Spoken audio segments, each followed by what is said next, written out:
La confesión de West. Henry James. 1. Llego a las 8:30. Enfermo. Ven a buscarme. La brevedad telegráfica de la misiva de mi hermanastro dio a mis pensamientos ese giro melancólico, resultado habitual de sus mensajes. Debería haber llegado el viernes. ¿Qué era lo que le había hecho ponerse en marcha el miércoles? Nuestra relación era una perpetua fuente de irritación. Éramos completamente distintos en temperamento, gustos y opiniones. Pero, al tener una serie de intereses comunes, nos veíamos obligados, en cierta forma, a transingir con nuestras respectivas idiosincrasias.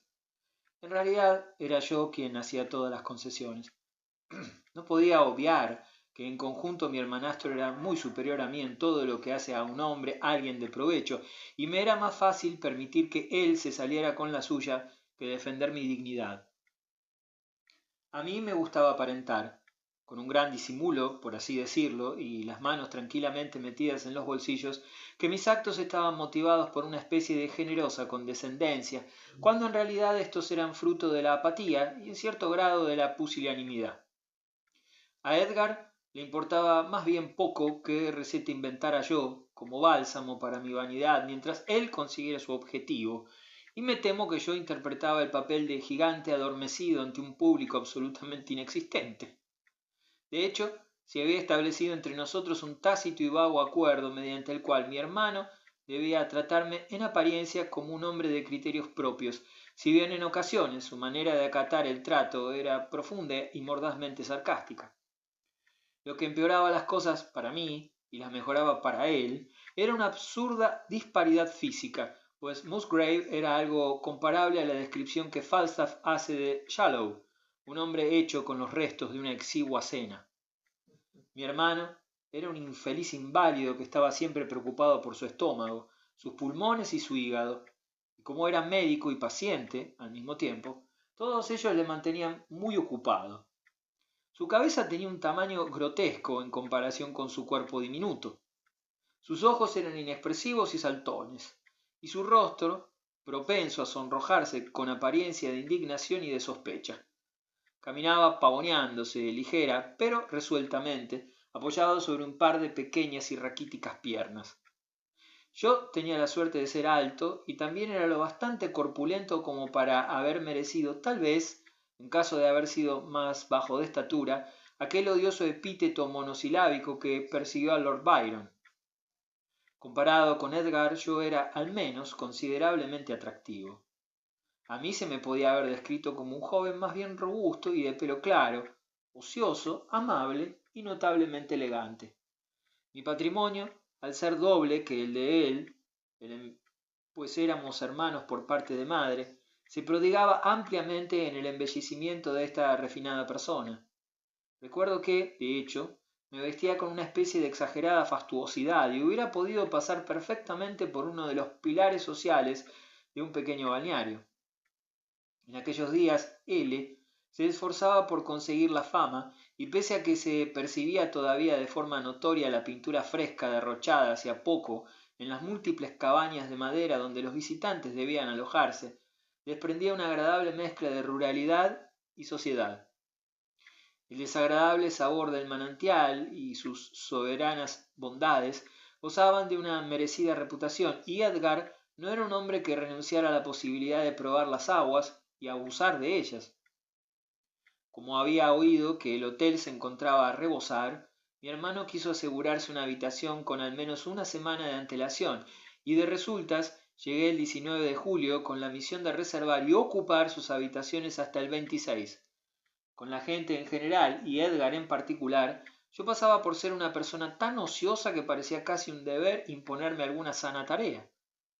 Edgar siempre daba prioridad a su salud y se ocupaba en segundo lugar de un pequeño e impecable patrimonio y de unas cuentas interminables que nunca se cansaba de contemplar, verificar y supervisar. Yo había decidido traspasarle la habitación, permanecer un día o dos siguiendo las normas de la buena educación y dejarla en sus asuntos. Mientras tanto, el 24 se me ocurrió que realmente debía haber algo del lugar. El tiempo había sido demasiado caluroso para ir de un sitio a otro y hasta entonces apenas había abandonado la veranda del hotel. Hacia la tarde, las nubes se acumularon, el sol se oscureció, y pareció posible incluso para un hombre corpulento y perezoso ir a dar un paseo. Caminé siguiendo el río, bajo los árboles, gozando enormemente de la belleza estival del campo en la tranquilidad del bochorno de la tarde. Me encontraba perturbado e irritado, y todo ello por la sencilla razón de que iba a llegar mi hermano. ¿Qué tenía Edgar para que sus idas y venidas me alteraran? ¿Era yo, después de todo, su hermano menor, de forma tan ostensible? Empezaría una nueva vida. Casi deseaba que se produjera una crisis entre nosotros y que, a la luz de la desesperación, yo dijera o hiciera algo imperdonable. Pero había pocas posibilidades de que discutiera con Edgar por pura arrogancia. De alguna forma, yo no creía en mi propio egoísmo, pero tenía un irrevocable respeto por el suyo, y como estaba condenado a tener buen carácter, continuaría complaciendo sus caprichos hasta que empezara a complacer los de algún otro. Si tan solo pudiera enamorarme y cambiar mi amo por una enamorada, por alguna encantadora diosa de la sinrazón que declarase que Mr. Mulgrave era simplemente intolerable y que no había nada más que decir. De esta forma, meditando vagamente, llegué a la pequeña capilla episcopaliana que se levanta a las afueras del pueblo, donde este último comienza a fundirse con el amplio paisaje cercano al río. La puerta se encontraba ligeramente entreabierta. A través de ella se filtraba hacia el cálido silencio exterior el grave sonido de un órgano. El ensayo, evidentemente, de un organista o de algún delicado amateur. Me sentía acalorado debido al paseo, y esta visión de la fresca penumbra musical en el interior me impulsó a entrar con el fin de descansar y escuchar. La nave de la iglesia estaba vacía, pero un débil resplandor de color se difundía sobre los bancos y el púlpito almohadillado a través de las pequeñas ventanas amarillas y carmesíes. El órgano se erguía en una pequeña galería frente al coro, al que se accedía directamente desde la iglesia por una escalerilla. El sonido de mis pasos, al parecer, había sido cubierto por la música, pues la intérprete continuó sin prestarme atención, oculta como estaba tras una pequeña cortina de seda azul al borde de la galería. Sí, ese toque amable, vacilante y de aficionado provenía de una mano femenina. Inseguro como era, sin embargo, surtió efecto sobre mi sensibilidad musical con una especie de fuerza provocadora. La melodía me era familiar y antes de que pudiera darme cuenta había empezado a cantar la letra correspondiente, primero suavemente, luego con valentía. De pie y de cara al órgano aguardé el efecto de mi atrevimiento. El único resultado perceptible fue que, por un momento, la música titubeó y las cortinas se agitaron. Yo no vi nada, pero el organista sí me había visto y, tranquilizada aparentemente por mi aspecto, continuó con el cántico. Ligeramente desconcertado, sentí la imperiosa necesidad de cantar lo mejor posible. Es más, conforme yo continuaba, el intérprete parecía imitar mi voz y apoyarse en ella. Las notas se sucedían valientemente y hacían resonar la pequeña bóveda. De repente, en la pasión del éxito, un intenso arrebato de vigor y habilidad pareció sobrevenir a la organista que, pulsando los últimos acordes con una especie de intensidad triunfal, marcó la cadencia con una clara voz de soprano. Justo al final, sin embargo, voz y música fueron tragadas por el estruendo de un enorme trueno. En el mismo instante las gotas de lluvia comenzaron a golpear los ventanales de la capilla y nos vimos envueltos en un chaparrón estival.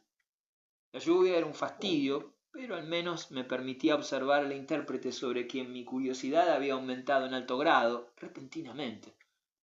Los truenos se sucedían con tanta violencia que era inútil continuar tocando.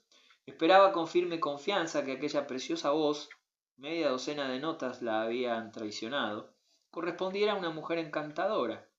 Tras un lapso de tiempo que parecía indicar una elegante y atractiva vacilación, una figura femenina apareció en la parte superior de la escalerilla y comenzó a descender al tiempo que yo recorría el pasillo lentamente. La oscuridad causada por la tormenta había aumentado rápidamente y en ese momento, con un sonoro trueno que fue precedido de un relámpago cegador, se hizo la noche por un momento en nuestro refugio. Una vez los objetos fueron de nuevo visibles, contemplé a la bella intérprete que me miraba con toda la franqueza de la inquietud al pie de las escaleras. La pequeña capilla vibró hasta sus cimientos. ¿Cree usted que haya algún peligro?, preguntó mi compañera. Me apresuré a asegurarle que no había ninguno. La capilla no tiene nada parecido a una aguja, e incluso si la tuviera, el hecho de que nos encontremos en un lugar sagrado debería protegernos contra cualquier daño. Ella me miró dubitativamente, como para comprobar si yo estaba de broma. Para tranquilizarla sonreí lo más educadamente que pude, a lo que la muchacha exclamó reuniendo confianza. Creo que tenemos tan poco derecho a estar aquí que apenas si podemos ampararnos en lo sagrado del lugar. ¿Es también usted una intrusa?, pregunté. Ella dudó por un momento. No soy episcopaliana, repuso. Soy una buena unitaria. Bueno, yo soy un pobre episcopaliano. Hay 6 por un lado y media docena por el otro. Entonces se produjo otro largo y parpadeante relámpago, seguido de un inmediato y violento estruendo. El resplandor iluminó vívidamente a mi compañera de la cabeza a los pies mientras permanecía de pie ante mí. Fue como si en ese fulgor eléctrico y despiadado algún intenso poder natural hubiera previsto insertar su imagen en mi alma para siempre. Nunca he dejado de verla tal como la contemplé allí entonces. He dicho que era bella, pero esa palabra necesita una explicación. Excepcionalmente atractiva como era, tenía un encanto claramente particular. No era el encanto de la belleza, sino de una cierta e intensa expresividad que parecía haber ignorado la hermosura en favor de la elegancia. Esbelta, delgada, sin redondez en su perfil o esplendor en su apariencia, era una persona que podría haber pasado inadvertida, pero a la que nunca sin duda se podría olvidar. Era tan encantador lo que se veía y tan interesante lo que se adivinaba. No había rastro de la vanidad de la belleza consciente en sus claros ojos grises, que parecían cargados con la impaciencia de una mente inquieta. Su mirada y su sonrisa, su manera de andar y sus gestos eran tan ligeros e inconfundibles como un secreto susurrado. Era nerviosa, curiosa, vehemente, ligeramente autoritaria y al mismo tiempo delicadamente elegante. Si no hubiera sido por esto último, podría haber parecido, tal vez, demasiado categórica. Hay una cierta y dulce sinrazón en una vestimenta original.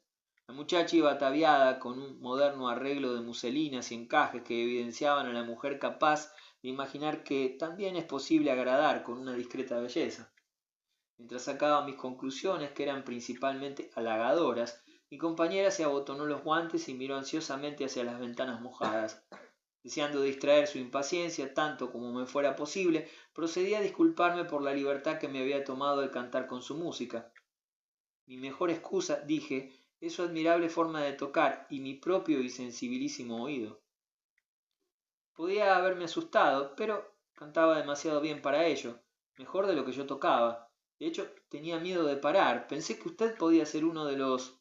de la jerarquía, respondió. ¿Un obispo? Un obispo, un deán, un diácono, o algo por el estilo. El sacristán, tal vez. Ante el sacristán me habría rendido. Creo que su obligación habría sido expulsarme como a un hereje entrometida.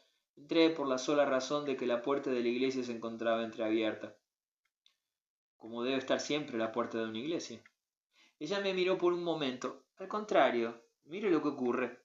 Nada muy malo, me parece. Bueno, nos ha venido muy bien, pero no debería hacerse de una iglesia un lugar de encuentro. Deseé, por el interés de nuestra cada vez mayor intimidad, hacer un deliberado comentario. Si no es un lugar de encuentro, me aventuré a proponer, evitando la ofensa con una sonrisa. ¿Qué es? Algo en lo que posteriormente reparé es que en situaciones en las que muchas mujeres bajan la mirada y parecen hermosamente simples o tímidamente alarmadas, la mirada lúcida de esta joven muchacha se tornaba especialmente directa e inquisitiva, de forma por completo natural. De hecho, respondió, usted no es sino un episcopaliano indiferente. Entré porque la puerta se encontraba abierta, porque estaba acalorada tras mi paseo y porque, confieso, tengo una debilidad especial por entrar en las iglesias entre semana. Uno lo hace en Europa, ya sabe, y me recuerda a Europa. Lancé una mirada al templo desnudo, en el que las vigas y tablas, con la pintura todavía fresca, desprendían un fuerte aroma de trementina y masilla, símbolo del olor de santidad. La muchacha siguió mi mirada, nuestros ojos se encontraron y nos reímos. A partir de ese momento hablamos con una libertad moderada, no tanto por lo sagrado del lugar como por un cierto y extremado respeto que creí necesario para prevenir un posible recelo. La lluvia continuaba cayendo con tan firme voluntad que pareció necesario aceptar nuestra situación honestamente y hacerla lo más cómoda posible.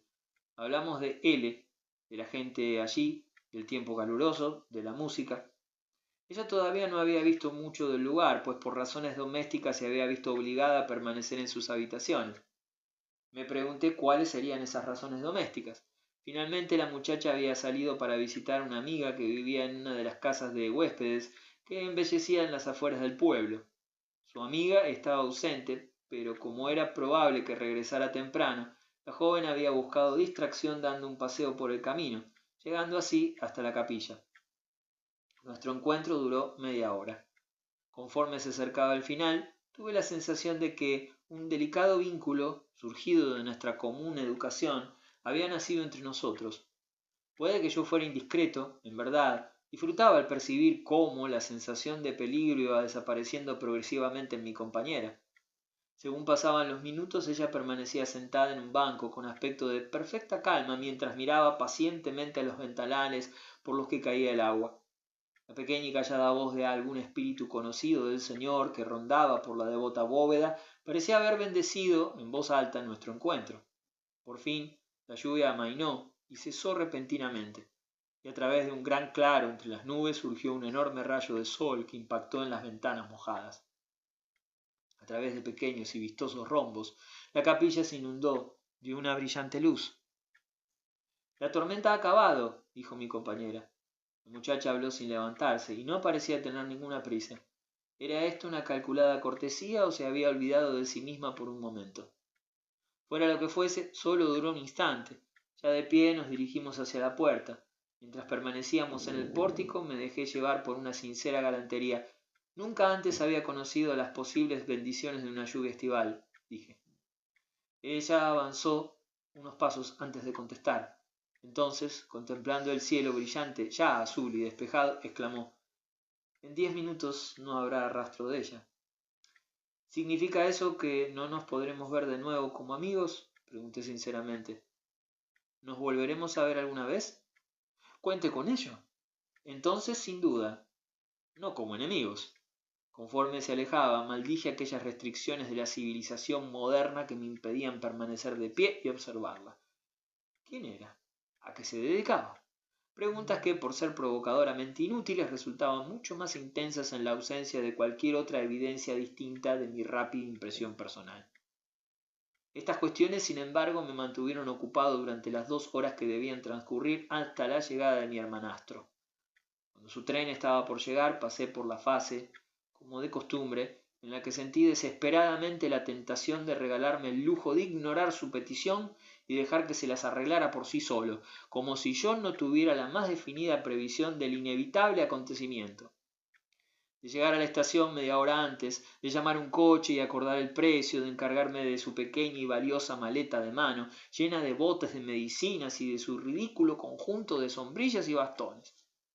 De alguna forma, aquella tarde me sentía desacostumbradamente reacio y rebelde, pero me contenté con este osado vuelo de la imaginación.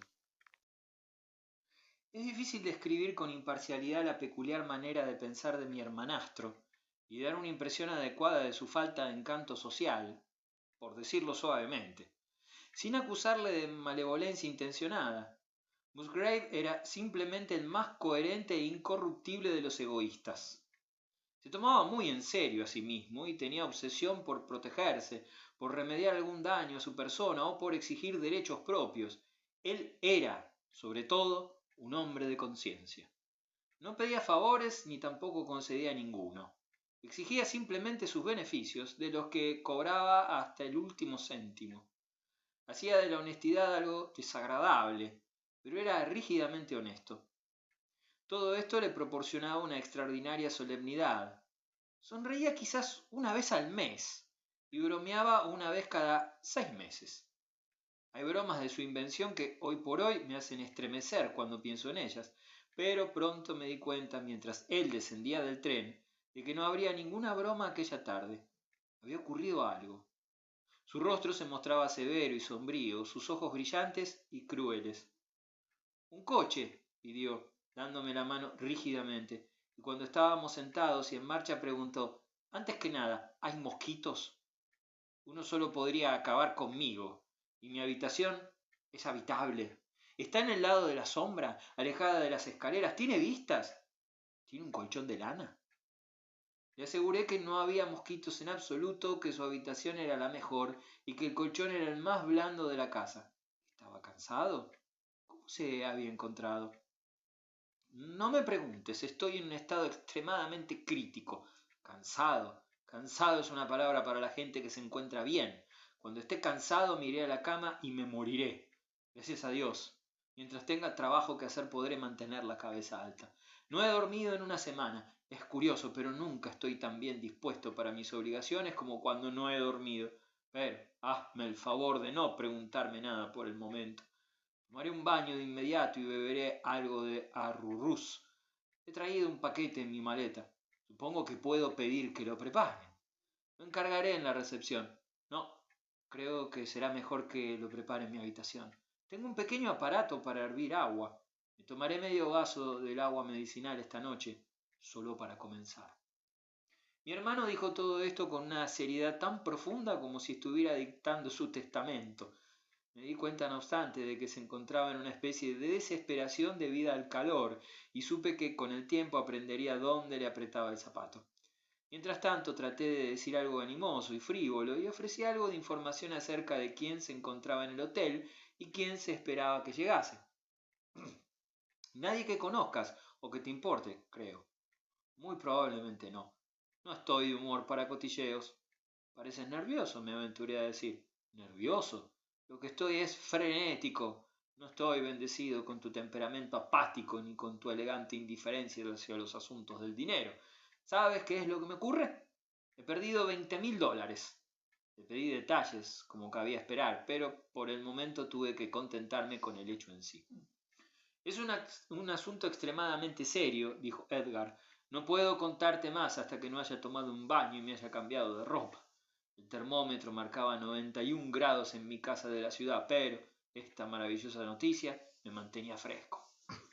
Le dejé para que se bañara, se aseara y tomara su arrurús, y me paseé por los alrededores meditando acerca del misterio de su infortunio. Si en verdad Edgar había perdido dinero, es que la sagacidad no había funcionado. El destino debía haberse levantado temprano para burlar a mi hermanastro. Sin embargo, su desgracia le confería una suerte de insólita elegancia, y creo que durante 5 minutos me pregunté si gracias a ella había alguna posibilidad de que se relajase y se ablandara. Tuve de hecho una visión momentánea en la que yo le prestaba dinero y llevaba a cabo una hermosa venganza como acreedor bondadoso. Pero Edgar nunca tomaría dinero prestado. Recuperaría su dinero o pasaría valientemente sin él. Al regresar a su habitación le encontré vestido y descansado, fijando un pequeño hervidor portátil sobre su hornillo. Nunca consigues que te traigan agua que hierva de verdad, dijo. No saben lo que significa, y en cuanto a los mosquitos estás totalmente equivocado. Estoy seguro de que he oído uno, y por el ruido que hace es un monstruo. Pero en mi baúl tengo una red doblada y un gancho y una anilla que espero colocar en el techo. Te colgaré la red. Mientras tanto, cuéntame acerca de tus $20,000. Mi hermano permaneció en silencio durante un rato, pero finalmente habló con una voz que sonaba forzadamente serena. Te hace mucha gracia, supongo, ver que he perdido dinero. Eso me pasa por preocuparme demasiado y por manipular mis fondos con demasiada frecuencia. Sí, me he preocupado demasiado. Hizo una pausa y entonces repentinamente estalló en una especie de furia. Detesto el derroche, detesto la holgazanería, detesto una repugnante mala administración. Odio ver cómo el dinero produce menos de lo que podría. Mi imaginación adora una buena inversión. Respeto mi propiedad y respeto la de las otras personas, pero tu propia honestidad es todo lo que encontrarás en este mundo y no irá más lejos de lo que tú quieras llevarla. Siempre has pensado que yo era insensible, desconfiado y avaricioso. No, nunca lo has dicho. Me habría importado si lo hubieras hecho. Con tus medios es estupendo ser un caballero elegante que ignora las partes y contempla el todo. Pero siendo pobre y enfermo debo ser precavido, y no lo fui lo suficiente. ¿Qué piensas de que me hayan engañado? Engañado en mis propias narices. Espero estar siendo lo suficientemente refinado ahora. Me gustaría ver a ese individuo, exclamé. Lo verás, todo el mundo lo verá. He estado estudiando el asunto y se ha llevado a cabo de una manera perfecta. Si tuviera que ser un granuja, me gustaría hacerlo así. ¿Quién es tu granuja? Pregunté. Se llama John West. Había oído ese nombre, pero no conocía a ese caballero personalmente. No, tú no le conoces, prosiguió Edgar. Nadie lo conoce excepto yo, pero lo conozco bien. Tuvo el asunto en sus manos durante una semana, mientras yo consideraba una transferencia de mi propiedad de Nueva Jersey. En una semana lo organizó todo. Tal vez, si le hubieras concedido tiempo, tuviera la intención de devolvértelos de inmediato, sugerí yo. Ah, le daré tiempo. Es decir, me los devolverá de inmediato o le retorceré de tal modo que su mejor amigo no le reconocerá. ¿Nunca dudaste de su honestidad? ¿Dudas tú acaso de la mía? Pero, ¿tienes una reparación legal? Si la tengo no es gracias a él. Había dispuesto las cosas a la perfección, haciendo lo posible para evitarme y cubrir su fuga, pero le he cogido y me las va a pagar. Apenas sé por qué, pero la implacable firmeza de la posición de mi hermano produjo en mi mente una especie de fantástica reacción a favor de Mr. John West, y sentí una repentina oleada de lástima de lo más incongruente. «Pobre hombre», exclamé. Para enmendar mi debilidad, no obstante, me sumergí en una serie de compasivas preguntas y escuché atentamente el relato de las desgracias de Edgar. Mientras exponía el caso, se despertó en mí un antojadizo interés en la versión de Mr. West, y me pregunté si éste albergaba alguna sospecha, si temía la condena, si tenía una conciencia tranquila y cómo estaría llevando el calor. Pregunté a Edgar en qué momento había descubierto la pérdida y si desde entonces se había puesto en contacto con el delincuente. Hace 3 días, 3 noches más bien, pues no he podido pegar ojo desde entonces. No he hablado con nadie del asunto y por el momento no necesito ninguna ayuda. Me basto a mí mismo. No he visto al hombre más de 3 o 4 veces. Nuestros tratos han sido generalmente por carta. Es la última persona de la que sospecharías, tan buen dandy como lo puede hacer tú, con mejor gusto incluso. Me dijeron hace 10 días en su oficina que se había ido de la ciudad. Supongo que le estoy pagando su champán en Newport. 2. Media hora más tarde, al proponer a Edgar liberarle de mi compañía y permitirle que se preparara para descansar, éste declaró que nuestra conversación le había quitado el sueño y que quería dar un paseo al aire libre.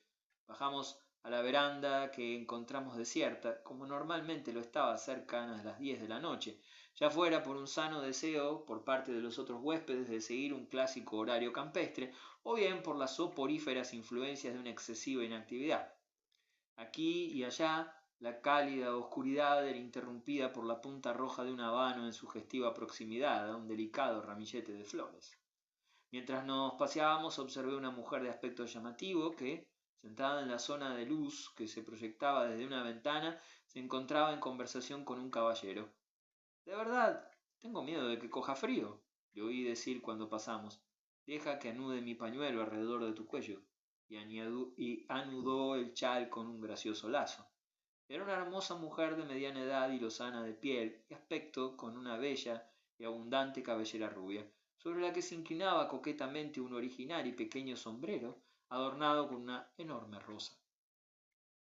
Su compañero, que vestía un chaleco blanco, era un caballero calvo, de apariencia afable y notable aspecto de sofisticada distinción. Cuando pasamos por su lado una segunda vez, ambos se habían levantado y la dama se disponía a entrar en la casa.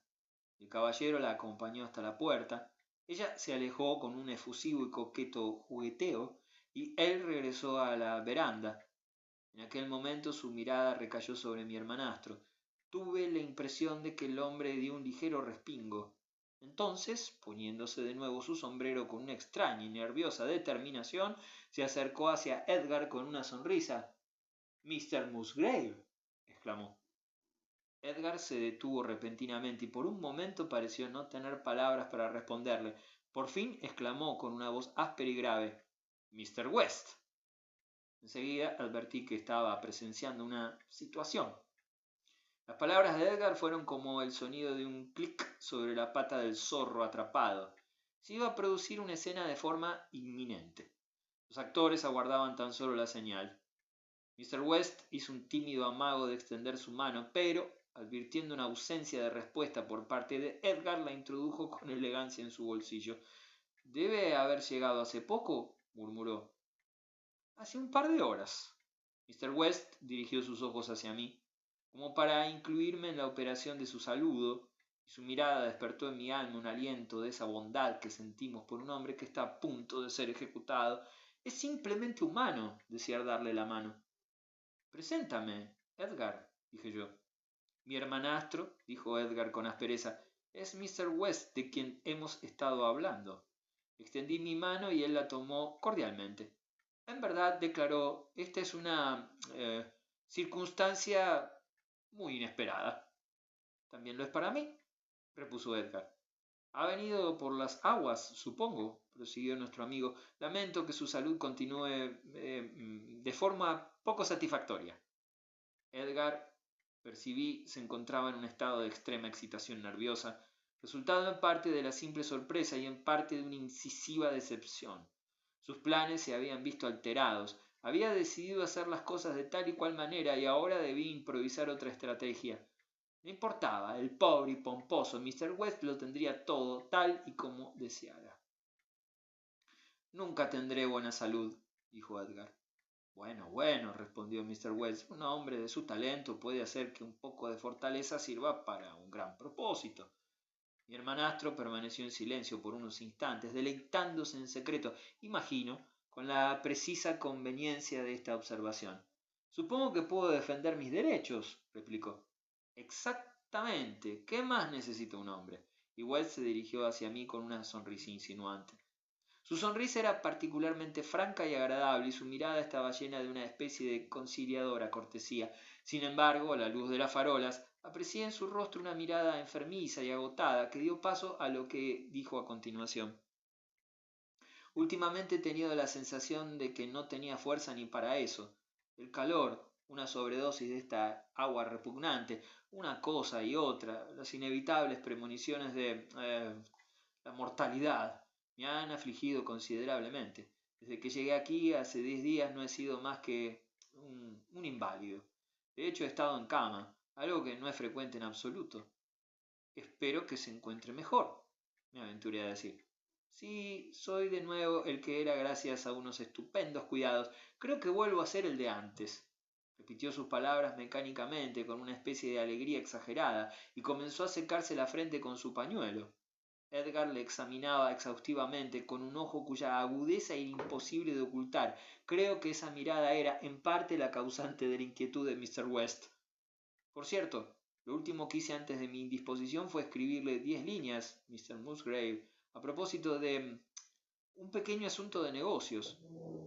«Recibí su carta», respondió Edgar forzadamente. Mr. West permaneció en silencio por un momento. «Espero que mis disposiciones le hayan complacido». «Ya hablaremos de ello», respondió Edgar. Confieso que, llegados a ese punto, mi interés por la situación se había transformado en algo doloroso. Me sentí enfermo. No soy un hombre que tome decisiones fácilmente, como mi relato demostrará de forma generosa. Los acontecimientos desagradables me desconciertan y me intimidan. El pobre Mr. West se encaminaba de forma tan inevitable hacia su perdición que me retiré instintivamente. Aprovechando su alusión a los negocios, me alejé y caminé hasta el otro extremo de la veranda. Con que este cordial caballero que hablaba educadamente era el fraude personificado y el culpable de monstruosas e injustas acciones. Con que ese impecable chaleco blanco era el portador de una conciencia tan lamentablemente manchada. ¿A quién habría involucrado en su deshonra? ¿Tendría esposa, hijos, amigos? ¿Quién era esa mujer tan bella y esplendorosa que se preocupaba de forma aduladora por su salud? Permanecí de pie durante un tiempo meditando acerca de cómo la culpa no es el vulgar monstruo que nos imaginamos, sino que tiene órganos, sentidos, afectos y pasiones, como todo el mundo, al igual que la inocencia. De hecho, de la superficial observación que hice de mi amigo, concluí que pocas veces había visto la inocencia tan bellamente representada. ¿Dónde, entonces, se encontraba la línea que separaba la rectitud del error? ¿Era la virilidad algo más vil de lo que yo había imaginado, o acaso era el pecado una cuestión menos innoble? Mientras filosofaba de esta manera, mi indignación fue perdiendo intensidad, pero el volver a pensar en el asunto despertó en mí una inmensa curiosidad por ver lo que había ocurrido entre la culpa y la justicia, y me pregunté si Edgar habría lanzado su trueno. Regresé sobre mis pasos y me uní nuevamente a mis compañeros. El trueno de Edgar continuaba aparentemente en las nubes, pero se había producido un relámpago premonitorio. West permanecía de pie ante él, más pálido que antes, mirando fijamente, con actitud desafiante y balbuceando una furibunda negación. No lo entiendo, dijo. Si sugiere lo que parece que está diciendo, es un flagrante insulto. Lo que quiero decir es la verdad, dijo Edgar. Es una lástima que la verdad resulte insultante. Por un instante West lanzó una mirada desafiante, como un hombre que piensa concienzudamente en cómo defenderse, pero se encontraba lastimeramente expuesto. Su cordial sonrisa había desaparecido y solo quedaba una mera y vulgar confusión. Esto es entre nosotros, señor, exclamó dirigiéndose a mí enfurecidamente. Mil excusas, exclamé, alejándome. Yo comenzaba a tener mis dudas respecto al asunto de la pelea. Edgar tenía razón por su parte, pero en estas circunstancias puede que no tuviera fuerza. West era en conjunto la persona más fuerte, corpulenta y pesada. Me di la vuelta y los observé desde la distancia. El rayo de Edgar había caído y su víctima permanecía de pie, perpleja. Mr. West se apoyaba sobre la balaustrada de la veranda, con la barbilla en su pecho, desmoralizado y culpable, y los ojos fijos de forma arisca en su adversario. Su sombrero había caído al suelo. Parecía que Edgar había hecho una propuesta y, con un ademán apasionado, la repitió. West se agachó lentamente y recogió su sombrero mientras Edgar iniciaba el camino hacia la casa. Un conjunto de pequeños salones se abrían mediante grandes ventanales sobre la veranda. Aunque en su mayoría estaban iluminados, se encontraban vacíos. Edgar escogió uno de ellos y, deteniéndose frente a la ventana, me hizo señas para que me acercara. Cuando me aproximé, West me obsequió con una cara de pocos amigos y de concentrada protesta. Por mi parte me sentía terriblemente descortés. Lo que había entre Edgar y él era una cuestión moral, pero entre él y yo, por supuesto, tan solo había una cuestión de educación. Haz el favor de entrar, dijo Edgar, dirigiéndose a mí con una sonrisa de desacostumbrada afabilidad. Podía haber sido capaz de desobedecer sus órdenes, pero no pude oponer resistencia a su petición. Por el amor de Dios, ¿qué tiene pensado hacer? Preguntó West. Mi deber, exclamó Edgar. Entre. Nos introdujimos en la habitación. La puerta del pasillo estaba abierta y West la cerró con una patada enfurecida. Edgar entornó el amplio ventanal y corrió las cortinas. Llevado por la rabia de la vergüenza, West apagó uno de los dos quemadores del candelabro. Aun así todavía quedaba luz suficiente como para que pudiera verle con más nitidez que en la veranda. Era más bien alto y robusto, pero elegante y desenfadado al mismo tiempo. Sus bellos ojos azules eran quizás ligeramente débiles y su hermosa barba entrecana estaba recortada de forma en exceso afectada. En conjunto, no obstante, era un individuo considerablemente atractivo. Se vestía con la puntillosa elegancia de un hombre que amaba el lujo y que era consciente de sus propias cualidades. Un pequeño capullo de rosa de musgo aparecía en la solapa de su abrigo azul oscuro. Su entera persona parecía encarnar los denominados sentimientos de un caballero. Frente a frente, y en comparación con él, bajo la lámpara, mi hermano parecía mezquino y grotesco, de una forma deplorable, aunque por un conflicto de fuerzas que yacían bajo la superficie, él era visiblemente el que estaba mejor provisto de los dos. Edgar parecía temblar y estremecerse con un inexorable propósito. Sentí que él no prestaría atención a ninguna palabra de advertencia que yo le dirigiera y que no podía albergar la más mínima esperanza de limar el filo de su resentimiento. Debía decidir de inmediato si quedarme junto a él o abandonarle, pero mientras permanecía así, contemplando de mala gana al pobre West, el momento pasó. La curiosidad y una compartida lástima hacia cada uno de ellos, por no mencionar ese asomo de entusiasmo por presenciar una pelea inherente a las auténticas almas masculinas, sellaron mis labios y detuvieron mis pasos. Aun así, mi corazón elogió a este elegante inculpado palpitando excitadamente en su defensa. Deseo que repita ante mi hermano, dijo Edgar, las 3 sucintas negaciones que acaba de proferir a mi intención. West dirigió su mirada al techo con un labio tembloroso. Entonces, dejándose caer sobre el sofá, comenzó a estudiar mecánicamente sus cuidadas uñas, al estilo de quien escucha un horrible silencio en absoluto los pasos cercanos de la fatalidad. Vamos, repítalas, exclamó Edgar.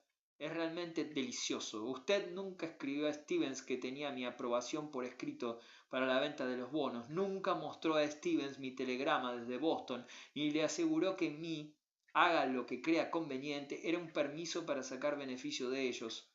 Si no es falsificación, señor, está muy cerca de serlo, y hay muy poca diferencia entre ambas.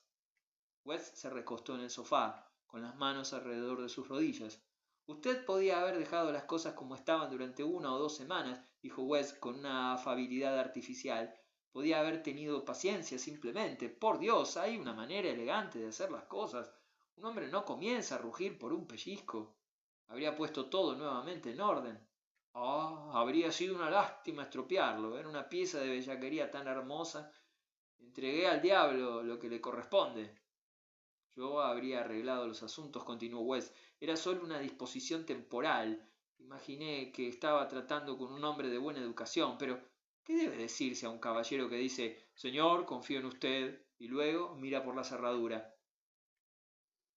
Caramba. Cuando oigo que usted se escabulle por la ventana, creo que es hora de romper la puerta, exclamó Edgar. Por el amor de Dios, no me asquee con más mentiras. Sabe también cómo que está sentado ahí, que carecía de oportunidad, medios e intención de compensar su estafa. Había quemado el puente tras de usted. Pensaba que era tan listo como para comerse el pastel y salirse con la suya. Imaginaba que podía perder su virtud, conservar su reputación y hundir la mitad de mi patrimonio por una trampilla y quedarse tan tranquilo mirando hacia otro lado, mientras yo me rascaba la cabeza y me preguntaba qué demonios había ocurrido. Siéntese ahí y extiéndame un pagaré por $20,000 a 20 días. West permaneció en silencio por un momento. Proponga algo razonable, dijo con la misma trágica diplomacia. Dejaré que la ley se encargue de eso. West se sobresaltó ligeramente y fijó sus ojos en el suelo. La ley no le ayudará, respondió, sin levantar la mirada. Ya lo creo. ¿Piensa que le ayudará a usted? Stoddard y Hale sí me van a ayudar. Hablé con ellos esta mañana. West se levantó de un salto. Por el amor de Dios, espero que no mencionara nombres. Solo uno, dijo Edgar. West se secó la frente e incluso trató de sonreír. Confío en que fuera su propio nombre. En fin, señor, espero que le aconsejaran que moderara la justicia con clemencia. No son párrocos, Mr. West, son abogados y han aceptado el caso. West se dejó caer sobre el sofá y, enterrando el rostro entre sus manos, rompió a llorar. Por mi alma, exclamó. Su alma, pobre hombre. Era un burdo término para el nombre, la fama, las comodidades y todo lo que constituía su universo. Era una imagen desoladora. Escucha, Edgar, dije, no lleves las cosas muy lejos. Yo tampoco soy un párroco. No pongas esa excusa para tus sentimentalismos, exclamó Edgar. Ya estamos claros. Aquí tenemos a la estupidez y la ignorancia divagando en contra de las leyes primarias de la vida. ¿Es acaso la bribonería lo único en el mundo que debe tratarse sin guantes? ¿No llevó él las cosas lejos? Si él ha bailado lo que le ha apetecido, dejemos que pague el gaitero. ¿Soy tal vez un niño, una mujer o un tonto para aguantarme y regatear con un estafador? ¿Voy a caer en la bancarrota para dar cabida a un descarado fraude? No, mientras tenga ojos para distinguir lo blanco de lo negro, soy un hombre decente. O soy así o no soy nada. Durante 20 años he hecho cuanto he podido por el orden, el ahorro y la honestidad. No he cedido un ápice a la detestable y astuta práctica con la que uno se enfrenta hoy a cada paso. He odiado el fraude de la misma manera en que odio cualquier mala economía. No tengo más paciencia con él que un toro ante un trapo rojo. El fraude, es derroche, es indecencia, es caos y nunca podré aceptarlo. Cuando lo atrapo, lo agarro fuerte y llamo a todos los hombres honestos para que vean qué asunto tan vil y estúpido es. West permanecía sentado, rígido e inmóvil, con los ojos fijos en la alfombra. ¿Espera obtener su dinero?, preguntó finalmente. Al infierno con mi dinero. Espero que la gente sepa lo que les puede pasar si le confían a usted sus asuntos. Las propiedades de un hombre, señor, son esa misma persona.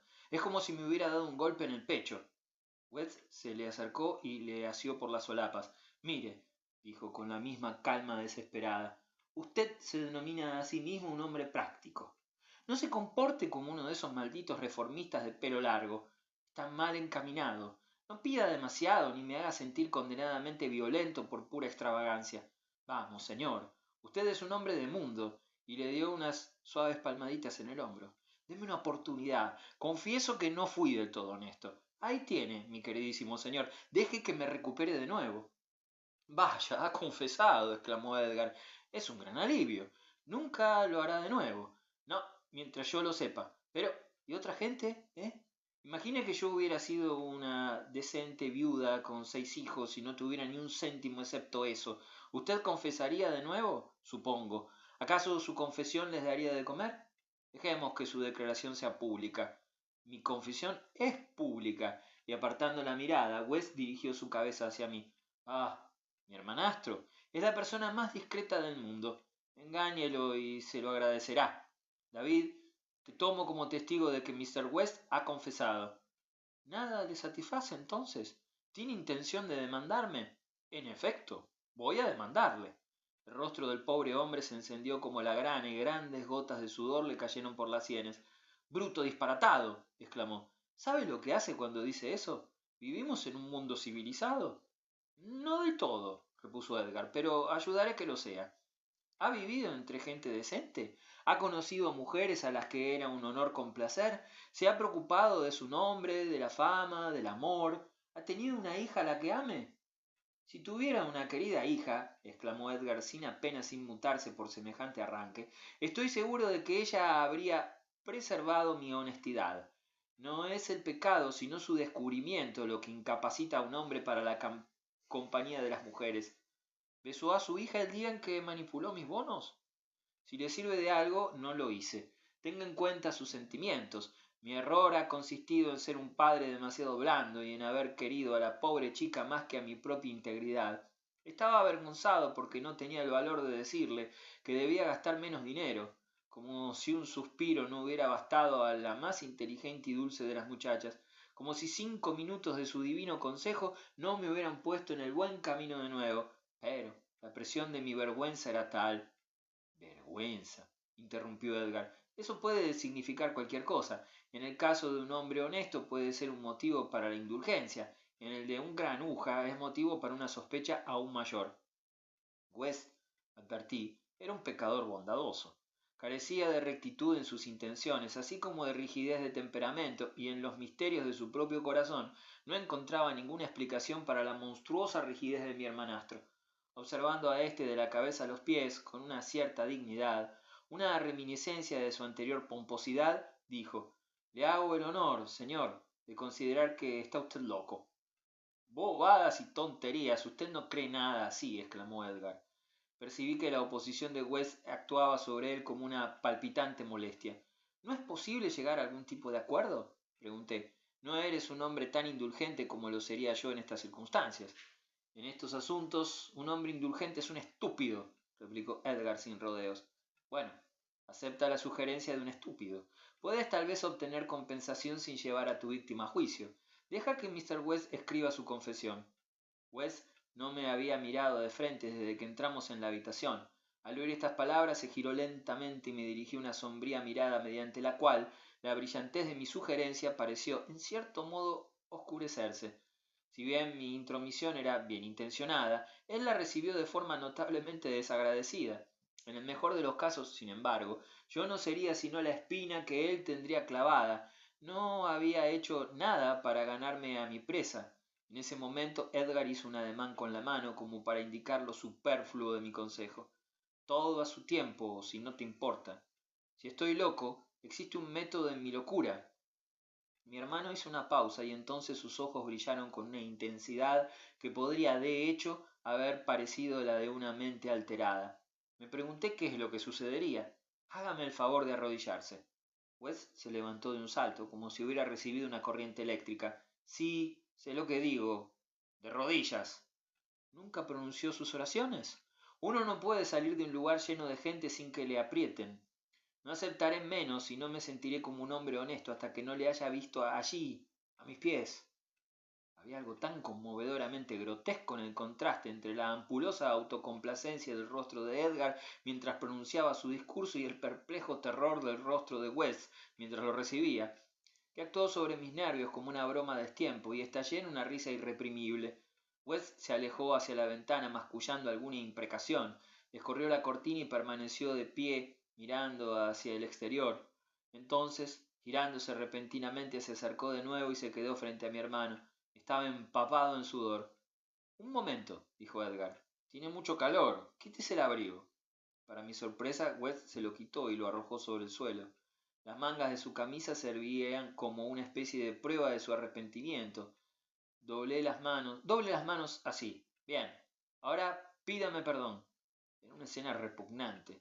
Este hombre ya maduro y de gran elegancia, apoyado sobre sus rodillas, con su pálido rostro inclinado sobre su pecho y el cuerpo tembloroso por el esfuerzo de permanecer en un vergonzoso equilibrio, y por encima de él, Edgar, con las manos tras la espalda, solemne y feo como un ídolo en miniatura, con sus ojos brillantes fijos en la pared opuesta en una especie de éxtasis.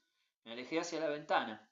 Había un silencio completo, roto únicamente por la intensa respiración de West. No recuerdo cuánto duró. Cuando regresé a la habitación, West permanecía todavía sin hablar y rígido, como si le avergonzara levantarse.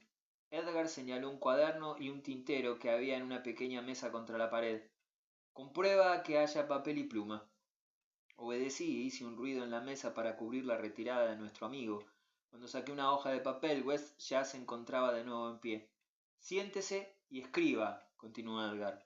West recogió su abrigo y se ocupó mecánicamente en sacudirle el polvo. Entonces se lo puso y se sentó a la mesa. Le dicto, comenzó Edgar. Por la presente, bajo las órdenes de Edgar Musgrave, es a quien he ofendido gravemente, declaro que soy un estafador. Al oír estas palabras, West soltó la pluma y se hundió en la silla, emitiendo un largo gemido como un hombre con un violento dolor de muelas. Pero había dado el primer paso, que es el más difícil, y tras un momento de descanso comenzó de nuevo. He expresado mi arrepentimiento de rodillas en presencia de Mr. Musgrave y de su hermanastro, en consideración de los cuales Mr. Musgrave pierde su derecho indiscutible de publicar su ofensa en un juzgado. Además, declaro solemnemente que le debo la suma de $20,000, que, eximido de los intereses, me comprometo a devolver tan pronto como sea posible, bajo pena de que el asunto se haga público en caso contrario. Agradezco a Mr. Musgrave su generosidad. Edgar habló muy despacio, y la raspadura de la pluma de West sobre el papel acompañaba sus palabras. Ahora firme e indique la fecha, dijo, y West con un noble y heroico brío completó este asombroso documento. Entonces lo alejó de sí, se levantó y nos dirigió una mirada que recordé durante largo tiempo. Un alma humana ofendida circulaba por el mundo y sentí que esto era algo con lo que a partir de entonces tendría que vérmelas de algún modo. Edgar se hizo con el papel y lo leyó fríamente hasta el final sin sonrojarse. El feliz de Edgar. West observó cómo lo doblaba y lo introducía en su gran agenda de cuero. Supongo, dijo West, que este es el final de su generosidad. No tengo nada más que observar, dijo Edgar. ¿Tiene usted por casualidad algo que observar, señor hermanastro? Preguntó West dirigiéndose a mí, con una dureza que mostraba cómo le irritaba mi presencia. Yo tenía la sensación de que había estado tan despreciablemente pasivo durante todo el episodio que, para restablecerme como alguien responsable, traté de pronunciar una opinión original. Le compadezco, dije. Pero mi elección no fue afortunada. Bah, usted es un bruto, exclamó West a modo de respuesta. A estas alturas la escena podía haber pasado a otra fase, si no hubiera sido interrumpida por la apertura de la puerta desde el pasillo. Una dama, anunció un criado, manteniendo la puerta abierta. La dama resultó ser la amiga con la que West había estado conversando en la veranda. Era en apariencia, al igual que él, una persona a la que no le importaba en lo más mínimo que su amigo estuviera acompañado de dos caballeros desconocidos. Envuelta en un chal como si estuviera dispuesta a marcharse a alguna parte, avanzaba sonriendo en tono de reproche. «Ah, criatura desagradecida», exclamó. «¿Ha perdido mi capullo de rosa?» West se le acercó, por así decirlo, sonriendo. «Sus propias manos me lo pusieron. ¿Dónde está mi hija?»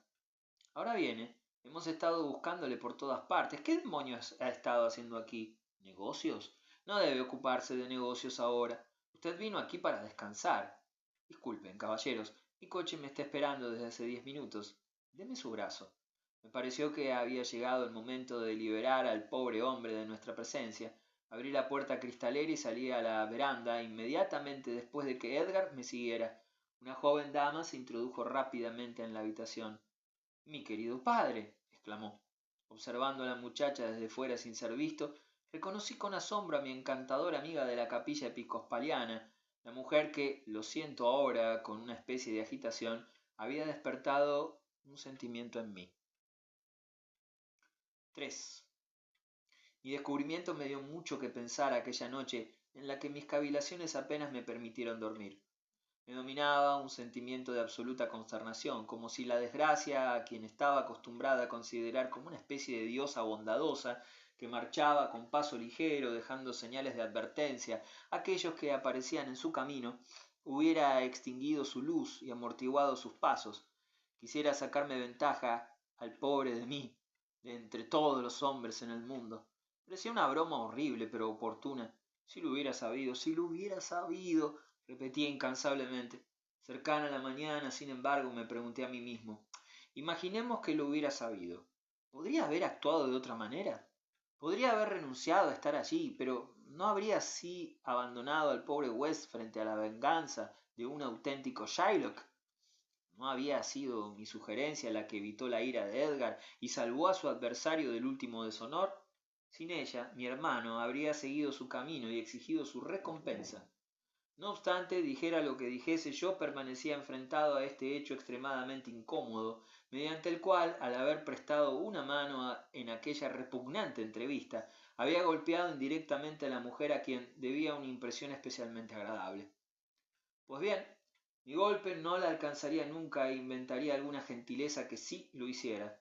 De este modo me consolaba a mí mismo y en medio de mi arrepentimiento hallé todavía una compensación más al pensar que, por muy tosco que hubiera sido el azar, éste habría forjado entre nosotros un lazo más fuerte que cualquiera que hubiera podido imaginarme unas horas antes en mi arrebato sentimental. El hecho de que su padre fuera un granuja resaltaba la imagen de la muchacha de forma más elocuente. Si ella albergaba alguna sospecha, poseía todo el interés de la aflicción; si no, llevaba la delicada elegancia del peligro. El resultado de mis cavilaciones supuso que decidiera postergar indefinidamente mi partida de L. Al día siguiente, Edgar me informó de que West se había ido en el primer tren de la mañana a Nueva York y de que su hija había abandonado el hotel. El que no me la hubiera encontrado antes se debía, al parecer, a los constantes cuidados que dedicaba a su padre durante su enfermedad, y se alojaba con la dama en cuya compañía la habíamos visto. Edgar había averiguado que el nombre de esta dama era Miss Beck, e imaginé que era ella a quien Miss West había ido a visitar aquella mañana. Para empezar, por tanto, sabía dónde buscarla. Es la muchacha encantadora a quien podrías haber hecho caer en desgracia, dije a Edgar. ¿Cómo sabes que es encantadora?, preguntó él. Juzgó por su rostro. Tonterías. Si juzgas a su padre por su rostro, él también resulta encantador. Estaba a punto de asegurar a mi hermano que no se podía decir lo mismo de él, pero la verdad es que había adoptado de repente una actitud particularmente fresca y jovial.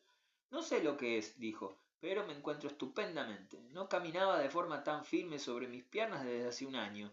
Me pregunto si las aguas han comenzado a hacer su efecto. Realmente me siento eufórico. Imagina que en el ocaso de mi vida me convirtiera en un hombre sano. Esto me anima. Sí, señor, tomaré otro vaso antes de cenar. Por mi parte, consideré que, si deseaba prodigar mis atenciones a Miss West, debía verla de nuevo, pero ¿cómo acordaría una cita para transmitirle mis respetos? No resultaba fácil de determinar. Sin duda, más pronto o más temprano, las oportunidades de la vida del balneario me serían útiles.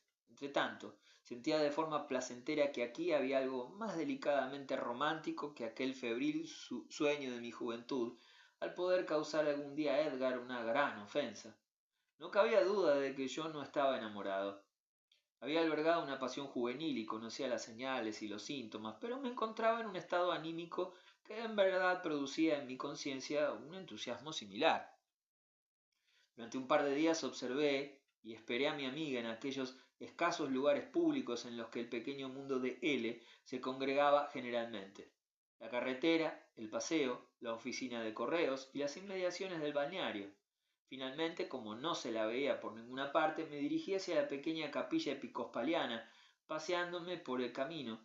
Flanqueé un disperso grupo de impecables casas de huéspedes, en una de las cuales imaginé que se escondía. La mayoría de ellas tenían un estrecho y sombrío jardín que se extendía en dirección al río, y allí era, claro está, hacia donde sus ocupantes dirigían probablemente la mirada, en lugar de hacerlo hacia la calzada pública. Un feliz accidente vino finalmente en mi ayuda. Tras 3 o 4 días en el hotel, Edgar, que estaba cada vez más interesado en las aguas, comenzó a quejarse de que la música por la noche no le dejaba dormir, y se preguntaba si sería posible encontrar unas habitaciones privadas decentes. Le ofrecí con presteza averiguar por él y, como primer paso, regresé a la pequeña colonia de casas de huéspedes cercanas al río. Comencé por una a la que había observado con especial atención, la más pequeña, cuidada y apartada. La dueña del establecimiento se encontraba en casa de un vecino y me pidieron que esperara su regreso. Salí al exterior por la puerta cristalera del salón y, esperanzado, comencé a explorar el jardín. Mis ilusiones fueron alegremente recompensadas. En un cenador a la sombra, sobre una especie de rústico terraplén con vistas al río, encontré a Miss West y a su coqueta dama de compañía. La muchacha me miró unos instantes con un aire reservado, como para convencerse a sí misma de que debía reconocerme perfectamente, y entonces, mientras yo permanecía de pie, proclamando mis esperanzas con una implorante sonrisa, me dirigió un sincero saludo de buenos días. Conversamos y permanecí allí durante unos instantes. Finalmente, cuando llegó el momento en que debía marcharme, me senté para llevar a cabo una visita en toda regla. «Veo que sabe cómo me llamo», dijo Miss West con la peculiar franqueza casi infantil que parecía ser su rasgo más característico. «No puedo imaginarme cómo lo ha averiguado, pero si es tan amable de decirme el suyo, le presentaré a Miss Beck. Debe saber que ella ha sido designada mi acompañante y tutora, y no hablaré con usted a menos que ella le conozca primero y dé su aprobación». Miss Beck colocó unos impertinentes dorados sobre su hermosa y respingona nariz, sin avergonzarse, creo, de sujetarlos allí por un momento con una mano blanca y gordinflona, ni de actuar de acuerdo con una de sus estratagemas más efectivas, y me miró con una fingida severidad. «Es un joven aparentemente inofensivo, querida», declaró. «No creo que tu padre se opusiera».